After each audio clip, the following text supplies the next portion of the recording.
Selamat datang di channel Alur Donghua. Sebelum menonton, silahkan subscribe, biar Mimin tambah semangat update-nya. Di dunia purba benua Tianyuan, ada banyak jenis binatang dan monster yang tidak dapat diidentifikasi. Ada juga beberapa lokasi yang sangat berbahaya yang mematikan bahkan bagi para kultivator tingkat tinggi, dan makhluk yang tak terhitung jumlahnya dari semua ras binasa setiap tahun di dunia purba. Meski begitu, banyak kultivator yang masih bersedia memasuki dunia purba untuk mendapatkan bahan berharga dan peluang potensial. Ras manusia terletak di sudut terpencil benua Tianyuan, dan jauh lebih lemah daripada ras utama di benua itu. Itu bahkan tidak lebih kuat dari beberapa ras tetangganya.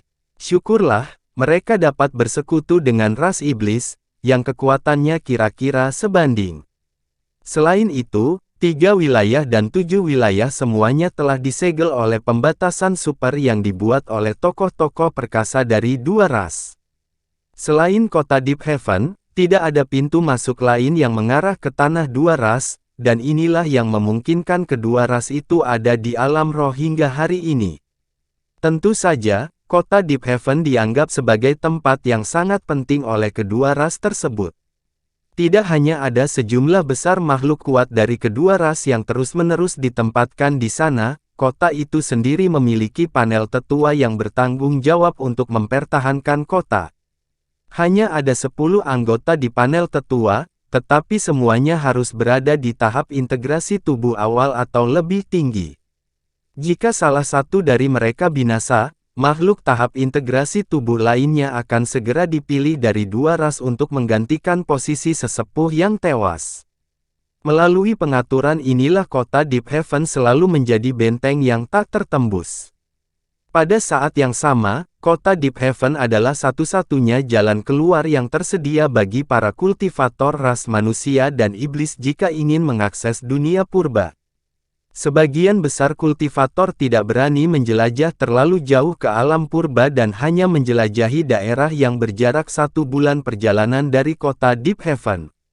Jika mereka bertemu dengan binatang purba yang kuat atau bahaya lainnya, mereka masih memiliki kesempatan untuk kembali ke kota surga jauh untuk berlindung. Tentu saja, ada juga banyak karakter pemberani yang percaya diri dengan kemampuan sendiri dan berkelana jauh lebih dalam ke dunia purba, tetapi tingkat kematian di antara makhluk-makhluk itu melonjak drastis. Di udara di atas sebuah danau di dunia purba, saat ini ada beberapa kultivator manusia yang berada dalam bahaya. Kelompok ini terdiri dari 4 manusia, 2 laki-laki dan 2 perempuan, dan mereka telah dijebak oleh binatang purba raksasa di danau. Binatang raksasa itu memiliki tubuh kura-kura besar, tetapi ada sekitar selusin tentakel di punggungnya yang menyapu udara, menciptakan hembusan angin yang kencang dan membentuk jaring raksasa yang menjebak 4 orang di dalamnya. Mereka berempat semuanya adalah kultivator transformasi dewa yang kuat, dan harta yang dipegang juga tampaknya cukup kuat, tetapi terlepas dari apakah itu pedang terbang, belati terbang, roda besar, atau tongkat raksasa, semuanya langsung ditolak oleh tentakel, membuat keempatnya benar-benar terperangkap. Ada seorang pria parubaya terpelajar di antara mereka yang memegang harta tongkat perak yang sangat kuat yang menahan sebagian besar tekanan yang diberikan oleh jaring besar tentakel. Jika bukan karena harta itu, pertahanan mereka pasti sudah ditembus dan dibunuh oleh binatang raksasa ini. Meski begitu, mereka berempat terengah-engah dan berkeringat deras, jelas tidak bisa bertahan lebih lama lagi. Saudara Huo, lepaskan manik petir ekstremmu. Kita harus membuat 1 lemparan dadu terakhir sekarang. Pria terpelajar itu berteriak mendesak kepada pria di sampingnya. Seorang pria berbaju zirah merah dengan serangkaian fitur wajah yang mengerikan menjawab dengan sikap muram, manik petir ekstrim memang kuat, tapi aku khawatir memasangnya di ruang tertutup seperti itu akan membahayakan kita juga. Aku sadar akan hal itu, tapi kita hanya harus mengambil risiko. Kura-kura asal batu ini memiliki kekuatan tahap tempering spasial awal, dan tongkat 100 roku tidak akan bisa bertahan lebih lama melawannya. Jika kita tidak menggunakan manik petir ekstrim sekarang, kita tidak akan mendapat kesempatan lagi. Pria terpelajar itu bersikeras. Pria berarmor crimson itu masih ragu-ragu. Tepat pada saat ini, tentakel binatang purba itu mulai berakselerasi, dan suara angin menderu dan gemuruh guntur terdengar. Kekuatan luar biasa yang keluar dari jaring raksasa juga meningkat secara signifikan. Garis-garis cahaya putih yang tak terhitung jumlahnya yang disulap oleh tongkat kerajaan dengan cepat meredup, dan ruang tertutup yang aman di sekitar mereka semakin menyusut.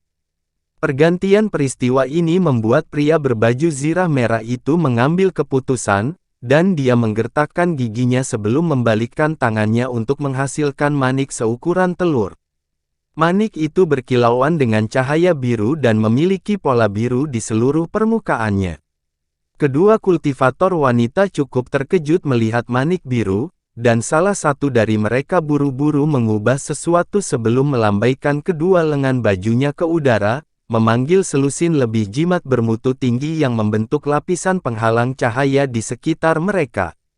Sementara itu, wanita lain mengangkat tangan untuk mengirim bel hitam kecil terbang di udara. Bel kemudian meluas secara drastis sebelum melepaskan lapisan cahaya hitam di tengah dentang samar, dan cahaya hitam ini juga mencakup keempatnya. Tatapan ganas muncul di mata pria terpelajar itu saat dia mengeluarkan beberapa suap esensi darah secara berurutan. Dengan setiap seteguk esensi darah dikeluarkan, kulitnya akan sedikit pucat, tapi itu tidak menghentikannya untuk mengarahkan jarinya dengan cepat ke udara. Esensi darah menghilang ke tongkat kerajaan, dan cahaya spiritual yang sedikit redup segera menjadi cerah, bermanifestasi menjadi penghalang cahaya putih yang padat. Melihat semua teman-temannya telah melakukan tindakan defensif, pria berarmor merah itu tidak ragu lagi saat dia melemparkan manik biru itu ke depan. Begitu manik itu terlepas dari tangannya, itu berubah menjadi bola cahaya biru yang menyilaukan. Pria berbaju besi merah itu membuat segel tangan, dan bola cahaya biru itu langsung mengembang seukuran roda, lalu menabrak langsung ke arah tentakel yang mendekat. Ledakan yang menghancurkan bumi terdengar, dan bola cahaya biru meledak setelah bersentuhan dengan tentakel, mengirimkan semburan gelombang kejut biru yang meledak. Jaring raksasa yang dibentuk oleh selusin tentakel langsung dibanjiri oleh cahaya biru, dan gelombang kejut menyebar hingga radius lebih dari 500 meter. Angin kencang melolong tak henti-hentinya dalam cahaya biru di tengah serangkaian ledakan, dan 4 garis cahaya keluar dari cahaya biru sebelum terhubung dan melarikan diri ke kejauhan. Keempat kultivator manusia dalam garis cahaya semuanya dalam kondisi yang sangat menyedihkan. Pria terpelajar itu berlumuran darah di sekujur tubuhnya, dan salah satu lengannya hilang. Ketiga temannya juga memiliki kulit yang sangat pucat, dan pakaian compang camping, jelas juga mengalami luka parah. Syukurlah, tidak ada yang kehilangan kemampuan untuk terbang, dan mereka masih bisa melarikan diri dengan kecepatan yang mencengangkan. Beberapa saat kemudian, gelombang kejut di udara menghilang, dan cahaya biru juga memudar. Sebagian besar tentakel binatang penyu kuno telah dihancurkan, dan sisanya juga hangus dan tidak lengkap. Raungan kemarahan yang menggelegar meletus dari mulut binatang purba itu, dan cahaya hijau memancar dari tentakelnya yang hancur, di mana mereka mulai beregenerasi dengan cepat. Gelombang bergolak kemudian melonjak di atas permukaan danau. Air tersapu sebelum menyelimuti kura-kura raksasa itu. Hamparan air yang luas kemudian membentuk awan raksasa yang berukuran beberapa hektar sebelum berangkat mengejar 4 kultivator manusia. Mereka berempat cukup khawatir dengan ini, dan melarikan diri secepat mungkin untuk mencoba menghindari awan. Namun, meskipun ukurannya sangat besar, awan raksasa itu mampu mengimbangi kecepatan gabungan dari keempatnya, dan tidak lama setelah itu, awan dan kultivator manusia telah terbang sejauh ratusan ribu kilometer. Seiring waktu berlalu, jarak antara keduanya secara bertahap menyusut. Ini bukan karena awan tiba-tiba semakin cepat, sebaliknya, keempatnya melambat. Mereka semua menderita luka parah, dan setelah melarikan diri begitu lama, mereka akhirnya mulai habis persediaan kekuatan sihirnya. Mereka berempat menyadari situasi berbahaya yang dialami, tetapi di hadapan binatang buas purba di belakang, mereka tidak berdaya untuk melakukan apapun. Akhirnya, setelah terbang sekitar 100.000 kilometer lagi, jarak antara binatang purba dan mangsanya telah dipangkas menjadi lebih dari 1.000 kaki. Tepat pada saat ini, binatang purba itu mengeluarkan raungan yang menggelegar, dan awan itu tiba-tiba kabur sebelum meledak. Ki spiritual atribut air putih melonjak sebelum menghilang, tetapi kura-kura raksasa itu tidak terlihat. Keempat kultivator manusia terus mengawasi pengejar mereka, dan ekspresi pria terpelajar itu segera berubah drastis setelah melihat ini ketika dia berseru, "Awas!" Namun, sebelum keempatnya sempat melakukan apapun, fluktuasi spasial tiba-tiba meletus di atas, dan beberapa tentakel hitam menyapu ke arah mereka seperti kilat. Bahkan sebelum tentakel mencapai, tekanan angin besar yang diberikan telah menyebabkan cahaya spiritual di sekitar berkedip. Mereka berempat berteriak kaget, dan secara refleks bubar, terbang ke arah yang berbeda untuk menghindari serangan. Dengan melakukan itu, mereka dapat menghindari tentakel yang kuat, tetapi juga telah terbelah. Mereka berempat saling memandang, dan semua memiliki ekspresi muram. Bahkan kekuatan sihir gabungan mereka tidak mampu menyingkirkan binatang purba itu. Sekarang setelah dipisah secara paksa, mustahil bagi mereka untuk melarikan diri. Bayangan hitam besar melintas di atas, dan kura-kura raksasa muncul dari udara tipis sebelum menilai keempatnya dengan tatapan dingin. Hati para kultivator manusia tenggelam, dan mereka tahu bahwa ada kemungkinan besar ini akan menjadi tempat peristirahatan terakhir. Namun, mereka berempat telah berkultivasi dengan kekuatan saat ini dan berani menjelajah jauh ke dunia purba, jadi tidak akan begitu saja pasrah pada nasib. Karena itu, secara paksa melepaskan harta mereka lagi untuk bersiap melakukan satu perjuangan terakhir. Binatang kura-kura raksasa melepaskan raungan rendah setelah melihat ini, dan tatapan jijik manusiawi melintas di matanya. Selusin tentakel di punggungnya menyapu lagi sebelum berubah menjadi kabur hitam, dan tampaknya pertempuran lain akan segera dimulai. Namun, tepat pada saat ini, ekspresi aneh muncul di wajah empat kultivator dan binatang raksasa itu, dan semuanya tiba-tiba mendongak hampir bersamaan. Sebuah bola petir seukuran kepala telah muncul lebih dari 1.000 kaki di udara di atas mereka, dan bola petir itu berkedip dengan busur petir perak yang tak terhitung jumlahnya, tapi itu benar-benar sunyi. Petir yang berkedip dengan keras. Namun, sebelum empat kultivator dan binatang purba memiliki kesempatan untuk bereaksi, bola petir tiba-tiba membengkak beberapa kali dari ukuran aslinya di tengah ledakan yang menggema. Serangkaian dentuman keras terdengar setelahnya, dan busur petir yang tak terhitung jumlahnya muncul saat bola petir langsung membentuk formasi melingkar yang berdiameter beberapa puluh kaki. Petir yang menghancurkan bumi terdengar, dan sambaran petir yang tebal jatuh dari atas. Petir memudar, dan sesosok humanoid ke tengah formasi petir. Begitu sosok humanoid ini menampakkan dirinya, dia segera menyampaikan omelan kasar. "Lei Yunzi, kamu bajingan tua. Jangan biarkan aku menangkapmu lagi atau aku akan memastikan kamu tidak kembali." Sosok humanoid itu adalah seorang pemuda berjubah biru dengan sepasang sayap tembus pandang di punggungnya. Fitur wajahnya cukup biasa, tetapi dia memasang ekspresi marah di wajahnya. Pria terpelajar itu menyapu indera spiritualnya ke arahnya, dan dia terhuyung-huyung sesaat sebelum ekspresi gembira muncul di wajahnya. Dia buru-buru berteriak, "Hati-hati, senior penyu asal batu di bawah telah mencapai kecerdasan dan sangat menakutkan." Penyu asal batu. Setelah mendengar ini, pemuda itu tampaknya memperhatikan bahwa ada makhluk di bawahnya, dan dia mengalihkan pandangannya ke bawah sebelum langsung tertawa terbahak-bahak. Kalian berempat adalah manusia. Itu berarti kota Deep Heaven tidak jauh dari sini, kan? Pria muda itu bahkan tidak repot-repot melirik kura-kura raksasa itu, dan binatang purba itu tampaknya juga merasakan bahwa pria ini adalah makhluk yang cukup tangguh, memiliki tingkat kecerdasan yang cukup tinggi, dan saat ini dia terlihat ragu-ragu di wajahnya, tidak berani melepaskan serangan sembrono. Tempat ini masih agak jauh dari Deep Heaven, jika kamu tidak keberatan, kami berempat akan sangat bersedia untuk bertindak sebagai pemandumu, senior. Pria berbaju besi merah itu juga menemukan bahwa basis kultivasi pemuda itu benar-benar tidak dapat dipahami oleh indera spiritualnya, dan dia juga melihat Han Li sebagai penyelamat. Pria terpelajar dan kedua wanita itu dengan penuh semangat menyetujui pengaturan ini juga. Kurasa tidak ada salahnya untuk meminta seseorang memimpin. Namun, kamu harus menunggu sebentar.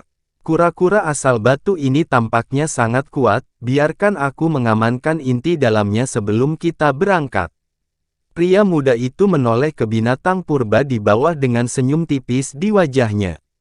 Penyu asal batu tidak tahu apa yang mereka katakan, tetapi segera dilanda sensasi dingin saat melihat tatapan mengancam pemuda itu, segera melepaskan raungan rendah dan membuka mulutnya untuk meledakkan pilar tebal cahaya biru. Pada saat yang sama, selusin tentakel menyerang serempak, menyapu ke arah pemuda itu sebagai bayangan hitam yang tak terhitung jumlahnya. Binatang purba itu merasa bahwa hidupnya berada di bawah ancaman berat, dan segera mengamuk.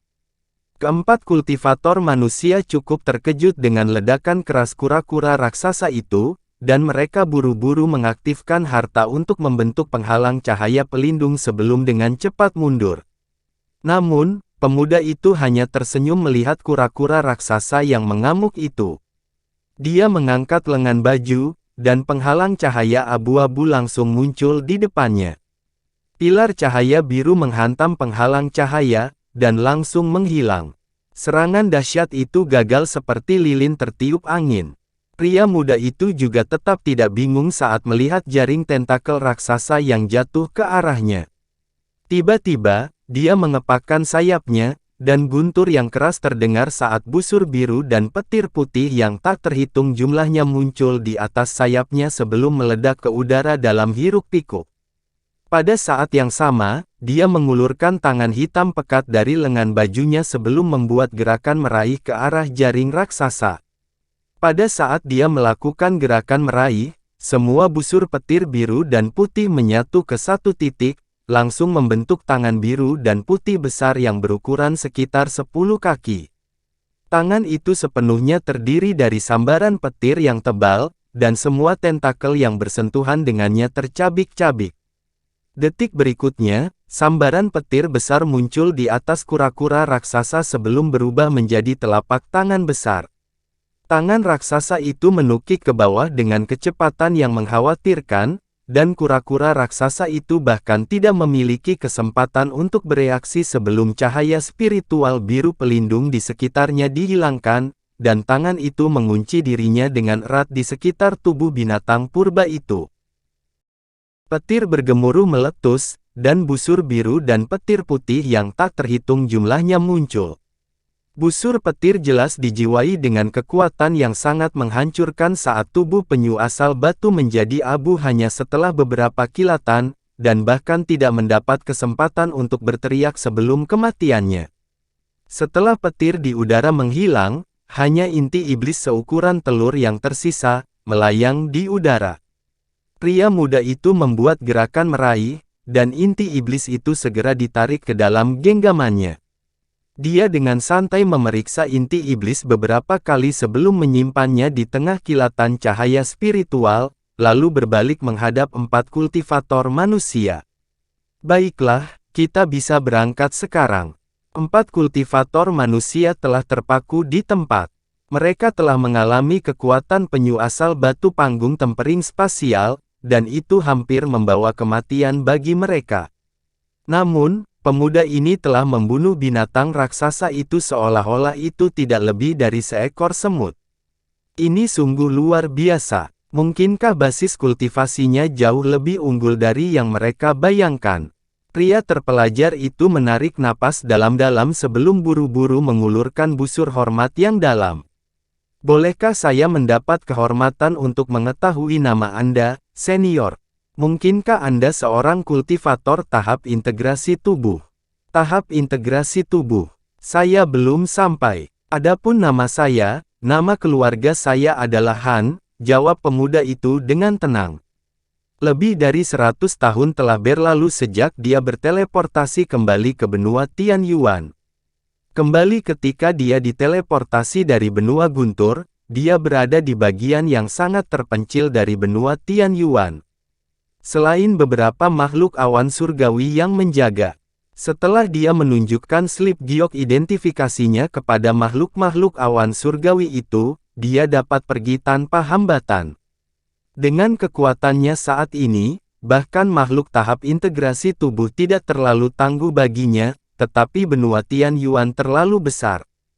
Selain itu, ada banyak bahaya yang muncul selama perjalanannya, dan dia juga harus melewati wilayah beberapa ras asing. Meskipun Hanli sangat waspada dan berhati-hati, dia masih hampir tewas dalam beberapa kesempatan. Ada satu kesempatan di mana dia dikejar selama beberapa bulan oleh beberapa binatang purba tahap integrasi tubuh, dan dia hanya berhasil bertahan lebih lama dengan mengandalkan persediaan pil roh dan batu roh yang melimpah. Ada juga satu kesempatan di mana dia tanpa sadar tersandung ke dunia glasial dan tersapu oleh jenis gelombang glasial yang aneh. Pada kesempatan itu, jika bukan karena kemampuan api glasial 5 warna untuk menyerap kekuatan glasial yang aneh ini, dia akan tetap berada di sana selamanya sebagai patung es. Meski begitu, dia masih membutuhkan waktu sekitar 1 tahun untuk melarikan diri dari alam berbahaya itu, tetapi satu-satunya aspek positif yang muncul dari pengalaman itu adalah bahwa api glasial 5 warna telah berevolusi dari kekuatan glasial yang telah mereka serap. Ada kesempatan lain di mana dia bertemu dengan sekelompok makhluk asing bermutu tinggi yang mengira dia akan menjadi sasaran empuk saat dia bepergian sendirian, dan ingin membunuhnya untuk hartanya. Selama pertempuran yang sangat sengit, dia dipaksa untuk mengeluarkan kumbang pemakan emas dan segmen pedang surgawi yang mendalam, membunuh 8 makhluk tahap tempering spasial dan melukai parah 2 makhluk tahap integrasi tubuh. Namun, dia juga terkena jenis racun yang sangat merepotkan dan hampir tidak berhasil melarikan diri. Setelah pertempuran itu, dia terpaksa mengasingkan diri di tempat yang tidak jelas selama lebih dari 10 tahun sebelum dia menyembuhkan racun itu dan pulih sepenuhnya. Setelah pengalaman itu, dia secara alami menjadi lebih berhati-hati, tetapi karena frustrasinya, dia masih sering dilanda situasi berbahaya. Dia sekarang akhirnya mengerti mengapa bahkan makhluk tahap integrasi tubuh begitu enggan bepergian melintasi seluruh benua. Bahkan dengan kekuatannya, dia masih hampir tewas dalam beberapa kesempatan. Makhluk tahap integrasi tubuh normal kemungkinan besar sudah mati dalam perjalanannya. Inilah mengapa hanya makhluk yang paling kuat dari semua ras, yang tidak dapat meningkat lebih jauh dengan kultivasi normal, yang akan melakukan perjalanan untuk menjelajahi seluruh benua. Hanya melalui pengalaman seperti itu, makhluk yang sangat kuat seperti mereka dapat memperbaiki kondisi mental dan mengamankan peluang untuk terobosan. Demikian pula, meskipun Hanli telah mengalami begitu banyak cobaan di sepanjang perjalanannya, dia juga menuai manfaat yang tak terbayangkan. Mengesampingkan semua bahan berharga yang dia peroleh dari kedalaman alam purba, hanya seni kultivasi dan teknik rahasia yang dia pelajari secara rahasia dari ras asing yang dia lewati telah sangat bermanfaat baginya. Untuk menghindari ditemukan oleh makhluk asing itu, dia akan selalu membatasi aktivitasnya di pinggiran wilayah dan hanya memasuki kota kecil yang tidak dijaga oleh makhluk kelas atas manapun. Dengan melakukan itu, dia mampu meminimalkan risiko yang dia ambil. Meski begitu, dia tidak selalu bisa menghindari semua risiko sepenuhnya. Saat dia melewati sebuah kota kecil di wilayah ras Ming, dia bertemu dengan makhluk asing yang menyebut dirinya sebagai Lei Yunzi. Ini jelas hanya makhluk tahap tempering spasial tengah, tapi dia bisa langsung melihat melalui penyamaran Han Li, dan dengan demikian, pertempuran sengit terjadi di antara mereka. Han Li bermaksud untuk membunuh Lei Yunzi untuk membungkamnya, tetapi yang mengejutkannya, dia tidak dapat melakukan apapun pada makhluk tahap tempering spasial tengah ini. Lei Yunzi ini memiliki Five Lightning Fisik yang legendaris, yang memberinya kemampuan bawaan untuk mengendalikan 5 jenis kekuatan petir yang berbeda. Selain itu, dia juga menggunakan seni kultivasi petir yang telah lama hilang, dan seni kultivasi ini memungkinkannya untuk dengan bebas mentransisikan tubuhnya antara bentuk fisik dan bentuk petir sesuka hati. Dia dibatasi oleh basis kultivasinya sehingga dia tidak bisa mempertahankan seni kultivasi terlalu lama, tapi itu masih cukup bagi Han Li untuk benar-benar tidak dapat melakukan apapun padanya. Yang lebih memberatkan adalah bahwa Lei Yunzi ini juga master formasi Rasming. Dia mampu mengintegrasikan keterampilan ini dengan kemampuan petirnya untuk menyusun formasi petir yang unik, yang memungkinkan dia untuk mengubah petir di dalam tubuhnya menjadi semua jenis formasi sesuka hati, termasuk formasi perangkap, serta formasi ofensif dan defensif, dan kekuatan serta keserbagunaan mereka benar-benar mencengangkan. Tentu saja, dengan kekuatan Han Li, Lei Yunzi juga tidak bisa berbuat apa-apa padanya, dan setelah bertarung selama sebulan, mereka berdua akhirnya menjadi semacam teman. Han Li secara alami sangat penasaran dengan kekuatan petir dan formasi petir Lei Yunzi, sementara Lei Yunzi sangat tertarik dengan petir Devil Bane ilahi Han Li, serta manik-manik petir dan jubah petirnya. Keduanya akhirnya merundingkan gencatan senjata dan mulai bertukar pengalaman kultivasi. Han Li mempelajari beberapa formasi petir yang sangat praktis, dan Lei Yunzi juga menyerap beberapa petir Devil Bane ilahi darinya. Namun, entah formasi petir ini sangat sulit untuk dikultivasikan atau Lei Yunzi sengaja menghilangkan beberapa detail penting, tetapi Han Li tidak pernah bisa mengendalikannya sesuka hatinya. Selain itu, sering terjadi beberapa masalah kecil muncul ketika dia mencoba menggunakannya, membuatnya merasa sangat frustrasi. Setelah mempelajari formasi ini secara lebih mendalam, Han Li akhirnya dapat memastikan bahwa kemungkinan besar Lei Yunzi memang menghilangkan beberapa detail penting. Han Li secara alami sangat tidak puas dengan ini, meskipun dia juga telah memberi Lei Yunzi versi teknik simbol petir yang cacat, sehingga tingkat keberhasilannya ketika mencoba mewujudkan manik-manik petir akan kurang dari 10%.